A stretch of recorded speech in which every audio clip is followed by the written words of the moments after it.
BTS আমার লাইফে আসার আগে 7 শুধুমাত্র আমার কাছে একটা সাধারণ নাম্বার ছিল, আর এখন 7 আমার ফেভারিট নাম্বার হয়ে গিয়েছে।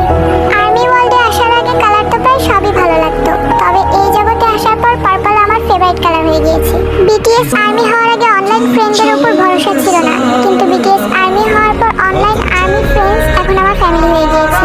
বিটিএস কে চেনার আগে সাউথ কোরিয়া নামক কান্ট্রিটার প্রতি আমার কোনো ইন্টারেস্ট ছিল না, কিন্তু বিটিএস আর্মি হওয়ার পর সাউথ কোরিয়া আমার ফেভারিট কান্ট্রি হয়ে গিয়েছে। বিটিএস কে লাইফে আনার আগে নিজেকে যে কোনো কারোর সাথে কম্পেয়ার করতাম, কিন্তু বিটিএস কে লাইফে আনার পর তারা নিজেকে ভালোবাসতে শিখিয়েছে। বাংটান ওয়ার্ল্ডে আসার আগে লাইফে প্রবলেমস আসলে ভয় পেতাম, ডিপ্রেশনে চলে যেতাম, কিন্তু বাংটান ওয়ার্ল্ডে আসার পর বিটিএস সেই সব প্রবলেমসের সাথে লড়াই করা শিখিয়েছে। Thank you so much BTS, আমার লাইফে এতগুলো চেঞ্জ আনার জন্য, আমার লাইফে আসার জন্য। You are such an angels of my life.